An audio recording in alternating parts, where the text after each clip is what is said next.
Hey, I am Dr. David. In this video, we will be discussing examples of the signal transduction cascade. First is the cAMP, response element binding protein, and its role in the nervous system. Many agents, including neurotransmitters and hormones, act to increase the intracellular level of cAMP. Typically, such a ligand binds to its cognate receptor, most often of the 7 transmembrane domain class of receptors. Ligand binding of the receptor leads to the activation of a coupled heterotrameric G protein, whose activated subunits stimulate one or more of the adenylyl cyclase isoforms, the enzymes catalyzing cAMP production.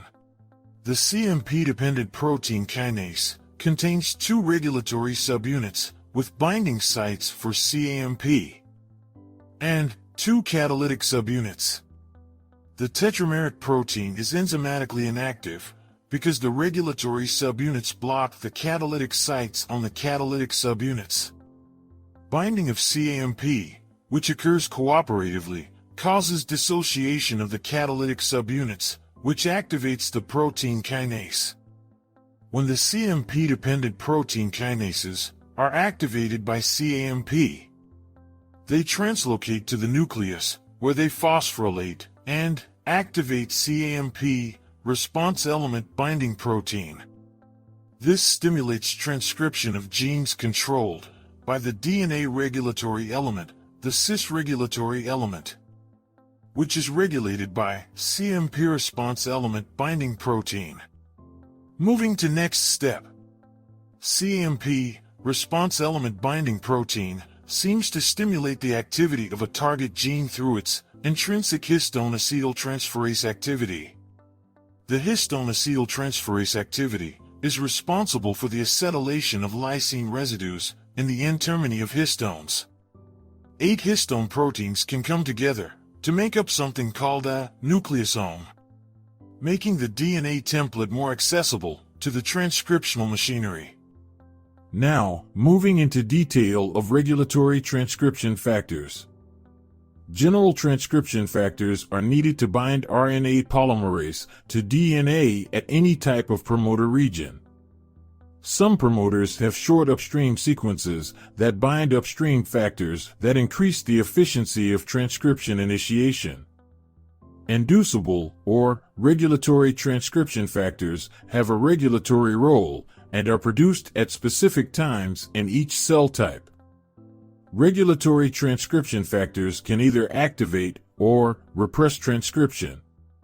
Or regulatory transcription factors can act by either increasing or decreasing the rate of transcription. And gene activation. Regulatory transcription factors that serve as activator proteins will bind with an enhancer sequence to increase the rate of transcription. This is upregulation. This is core promoter. On the other hand, in gene repression, when a repressor protein binds to a silencer sequence, the rate of transcription is downregulated. Enhancer and silencer elements are often found within about 100 base pair from the initiation start site, but they can be located much further away and still have a strong effect due to conformational changes in DNA folding. This is core promoter. The main task of core promoters is to support the assembly of the pre-initiation complex and to guide transcription initiation from precise positions at defined levels. Now, let's discuss second example of the signal transduction cascade, which is the insulin signaling. Insulin receptor is a tetramer protein composed by 2 extracellular alpha subunits and 2 transmembrane beta subunits. The alpha subunits have a binding site to insulin, while the beta subunits contain an intrinsic tyrosine kinase activity towards intracellular side.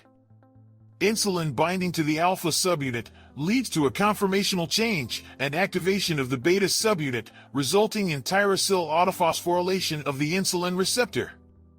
After being activated and phosphorylated, several intracellular docking proteins bind to the insulin receptor and are also tyrosyl phosphorylated, including insulin receptor substrates 1 and 2, and SRC homology collagen, and associated protein substrate.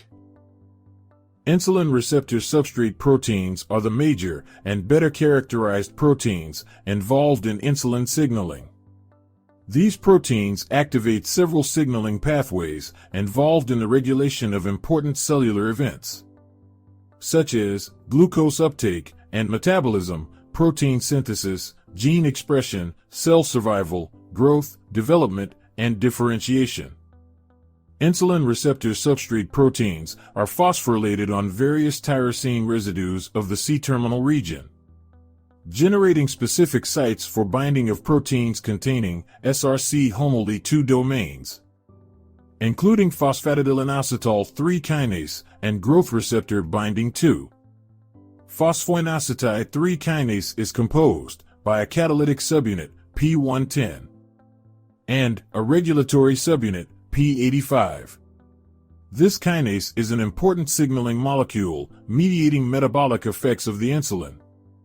Binding of P85 subunit to phosphorylated tyrosine residues of insulin receptor substrate proteins leads to activation of the catalytic activity of P110 subunit and subsequent increase in the generation of phosphatidylinositol 3,4-bisphosphate and phosphatidylinositol 3,4,5 trisphosphate content. Downstream proteins from phosphoinositide 3 kinase pathway comprehend several serine-threonine kinases. For example, phosphoinositide-dependent protein kinase 1, protein kinase B, also known as AK strain transforming, protein kinase C, P70S6 kinase, and glycogen synthase kinase 3. These kinases are involved in the most important biological effects induced by insulin, such as translocation of glucose transporter 4, or GLUT4, from intracellular vesicles to plasma membrane, glycogen and protein synthesis, anti-apoptotic effects, and gene expression. Other signaling pathways involved in the glucose uptake induced by insulin start with the recruitment of associated protein substrate to the activated insulin receptor and subsequent association and tyrosine phosphorylation of CBL, which interacts with CBL-associated protein. The complex C3G then binds to the phosphorylated tyrosine residues of CBL, activating the C3G activity. That exchanges GDP for GTP of TC10, a small G protein that belongs to the Rho family.